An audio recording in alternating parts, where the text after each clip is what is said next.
Penjelasan dan sejarah tentang kurban. Sejarah kurban berawal dari peristiwa Nabi Ibrahim alaihissalam. Beliau diperintahkan untuk berkorban dan berkurban dengan menyembelih putra tercinta beliau, yaitu Nabi Ismail alaihissalam. Karena keteguhan keduanya dalam melaksanakan perintah Allah, Allah mengganti Ismail yang telah rela dikurbankan, ditukar dengan sembelihan kambing yang besar.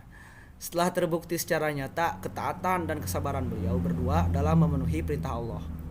Kisah tersebut secara jelas telah disebutkan dalam Quran surat As-Saffat ayat 102 hingga 107. Kata kurban berasal dari bahasa Arab, yaitu qariba yaqrabu kurbanan, yang berarti dekat.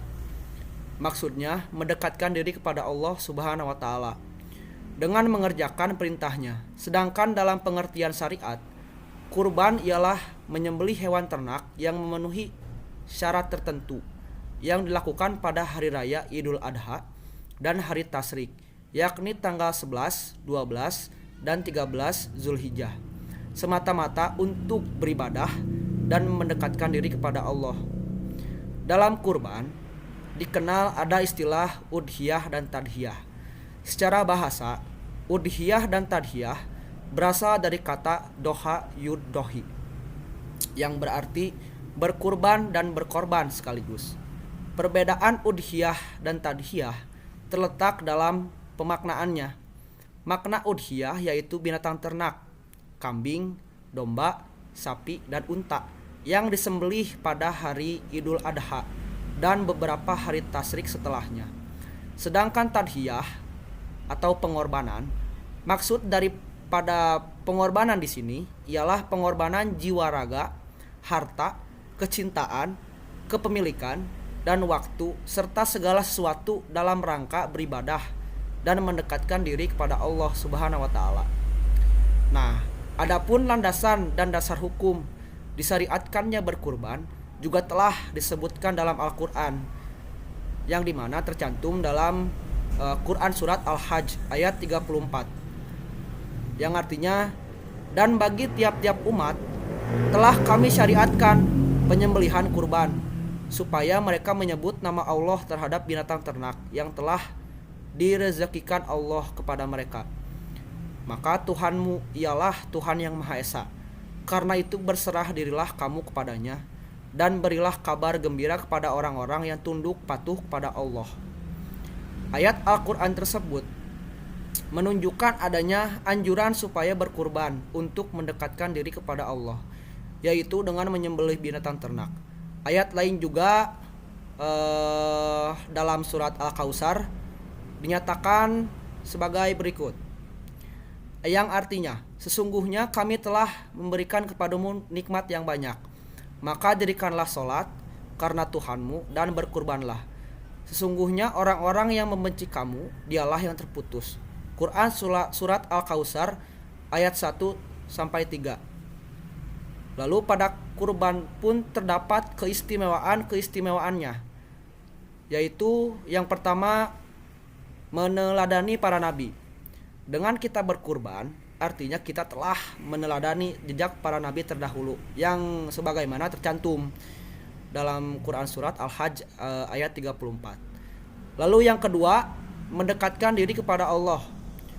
Kurban merupakan ibadah yang disyariatkan oleh Allah dan menjadi salah satu sarana bagi kita untuk lebih mendekatkan diri kepada Allah, sebagaimana bunyi dalam surat Al-Maidah ayat 27. Sesungguhnya Allah hanya menerima kurban dari orang-orang yang bertakwa. Lalu yang ketiga, sebagai cermin ketaatan dan kepatuhan kita terhadap pencipta kita, yaitu Allah Subhanahu wa taala. Lalu yang keempat, membersihkan harta kita. Lalu yang kelima, membantu sesama. Nah, di dalam kurban terdapat kriteria ataupun ketentuan hewan kurban. Yang pertama, hewan kurban harus hewan ternak. Yang kedua, hewan kurban mencapai umur minimal sesuai syariat. Syarat hewan kurban yakni mencapai umur tertentu sesuai dengan syariat. Adapun umur-umur hewan kurban yaitu yang pertama, unta minimal berumur 5 tahun dan telah masuk tahun ke-6. Lalu untuk sapi minimal berumur 2 tahun dan telah masuk tahun ketiga. Lalu kambing jenis domba atau biri-biri berumur 1 tahun atau minimal 6 bulan bagi yang sulit mendapatkan domba yang berumur 1 tahun. Lalu kambing biasa, bukan jenis domba atau biri-biri, semisal kambing Jawa lah, maka minimal umurnya harus 1 tahun dan telah masuk tahun kedua. Selanjutnya, hewan kurban sehat dan tidak cacat. Nah, ada 4 macam hewan yang tidak sah apabila dijadikan hewan kurban. Yang pertama, matanya jelas-jelas buta. Lalu yang kedua, fisiknya jelas-jelas dalam keadaan sakit. Lalu yang ketiga, kakinya jelas-jelas pincang. Lalu yang keempat, badannya kurus lagi tak berlemak, gak ada lemaknya lah. Nah, ada selain kriteria hewan kurban, ada juga kriteria orang yang sudah pantas untuk berkurban. Yang pertama, harus punya niat dulu dong, dan juga niat untuk melaksanakan kurban.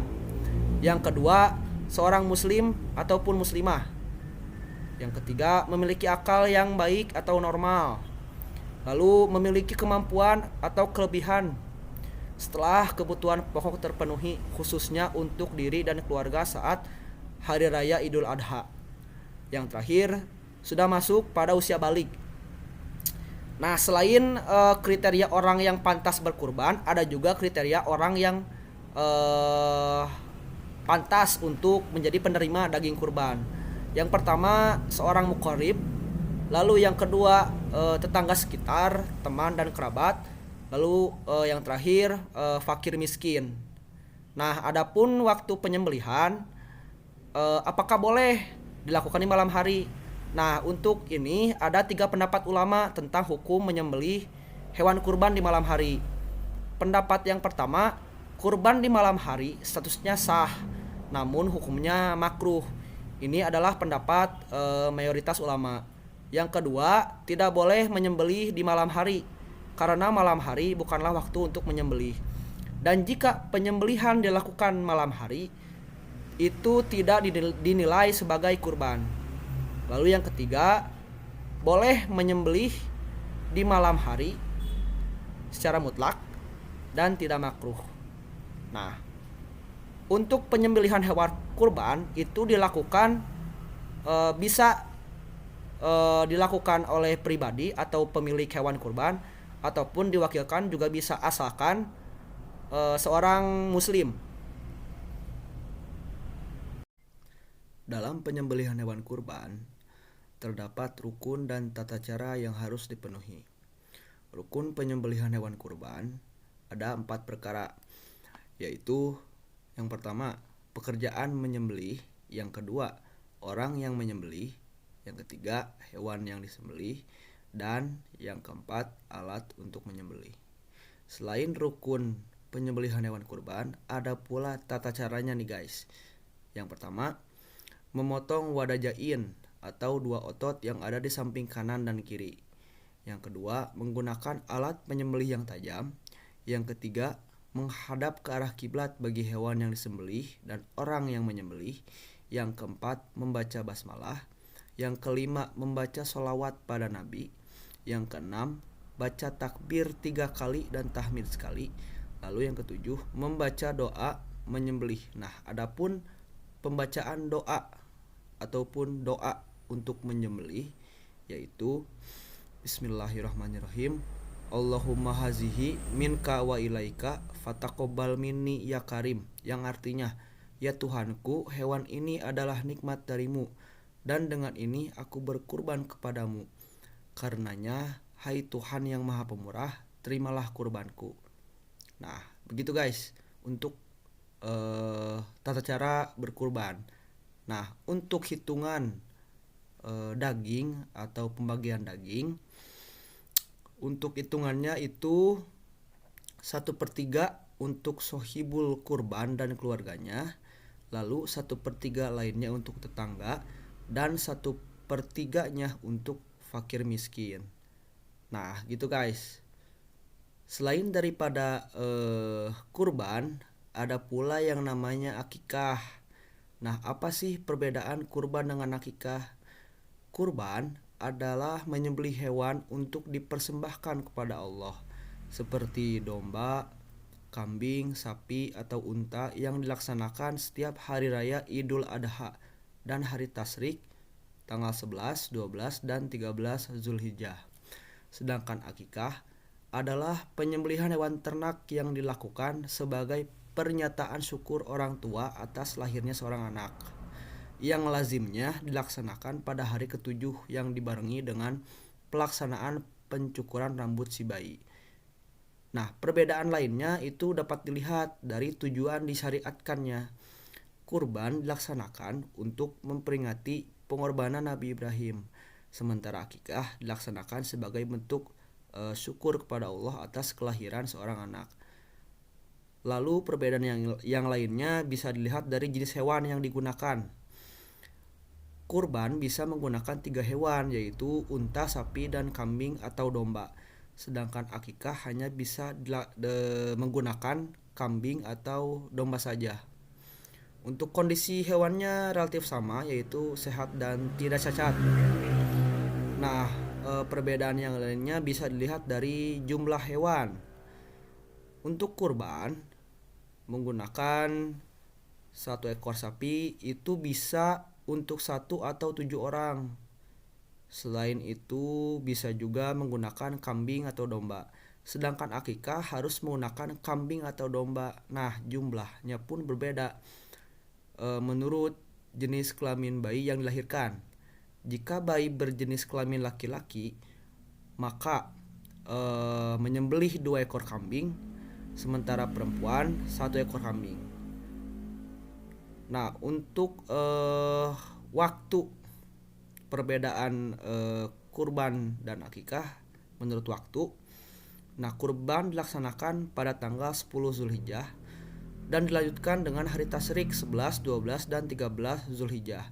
Sedangkan akikah dilaksanakan pada hari ke-7 setelah bayi dilahirkan atau saat orang tua mampu untuk melaksanakannya. Nah, perbedaan selanjutnya dapat dilihat juga dari jumlah pelaksanaannya.